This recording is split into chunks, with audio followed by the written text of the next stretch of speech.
I'm starting here with a piece of oak. It's roughly about 90mm square, which is 3.5 inches. Done one or two spheres in the past, and this time I'm making sure it's long enough so I've got enough room to trim down the ends.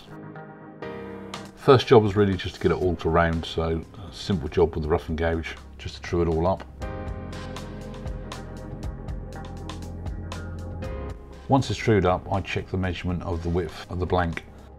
That way I've now got my base measurements for everything else that needs to be laid out. Marking the centre and where the ends are, and then just using some simple calculations to work out where the other sections are that I need to turn down to.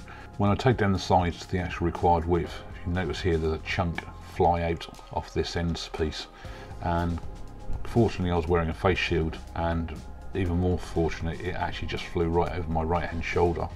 So it just goes to show that even when a piece of wood looks pretty sound, it's quite surprising what can fly out.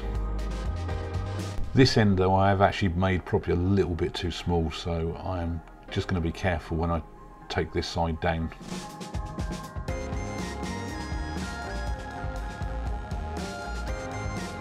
With everything taken down to the right size, it's just a case of taking the corners off now.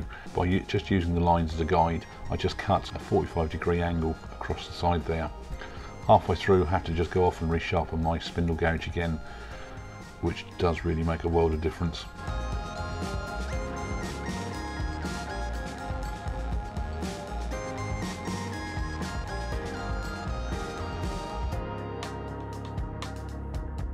With both the sides now done, I then mark 2 more centre lines on those sides and then start doing the final round off process. Gotta say, before I even started my first sphere, I really didn't think I could actually ever make something so round, and I'm so amazed at how easy this actually is.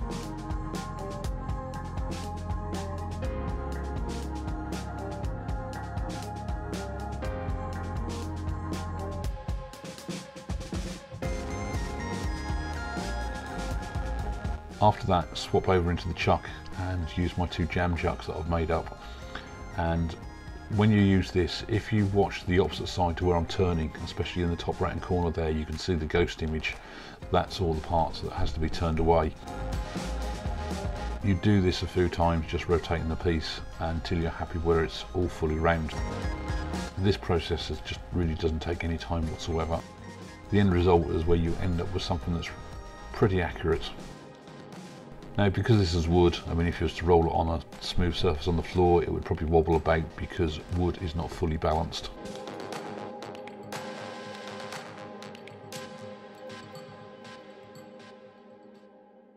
Once all the shaping's done, it's just a case of going through all the grits with the sandpaper, constantly rotating the piece around so that you make sure that you sand all parts of the sphere. And here I'm going through all the grits right the way up to 400 grits.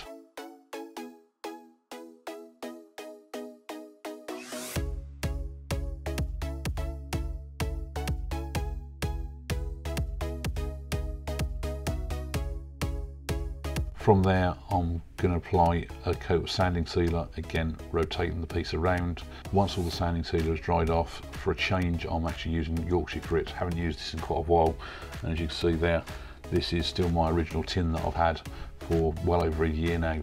Yorkshire grit really does give it a nice finish.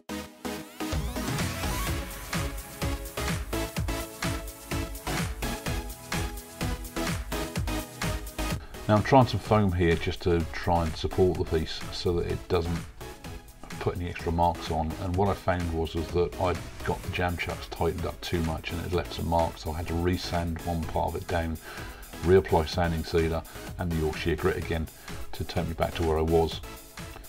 After that's all done and I'm happy with the finish, it's on with some wax. I'm using Wood Wax 22 here, and the good thing about Wood Wax 22 is that you literally put it on, leave it 30 seconds and you can buff it off. After that I let it sit for probably about 15-20 minutes, and then I start adding microcrystalline wax. With this microcrystalline wax that I have here, it's one that you put on, it's really is a small smear that you put on the piece. You then leave it up to about 20 minutes before you then buff it off.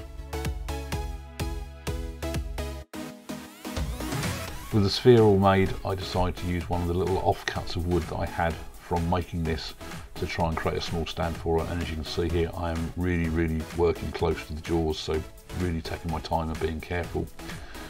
I couldn't really part it off, it was just too shallow, so I decided to switch over to my O'Donnell jaws, and once the O'Donnell jaws are on, just put in the smaller inserts. These really are good, gives you a longer reach and you can at least work a bit further away from the chuck itself.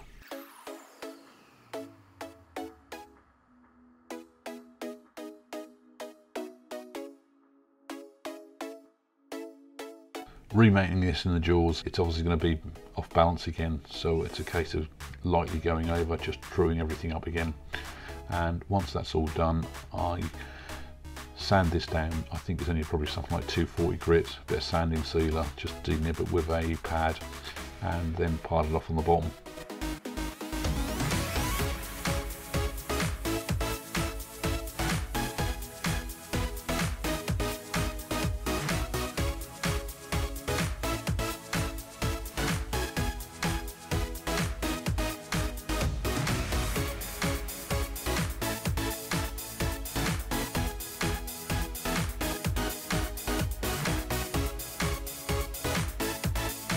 Got to say, I'm really happy with the final result. I think this piece of oak has lots of nice grain and character in it. Thanks a lot for watching, and I'll see you in the next project video.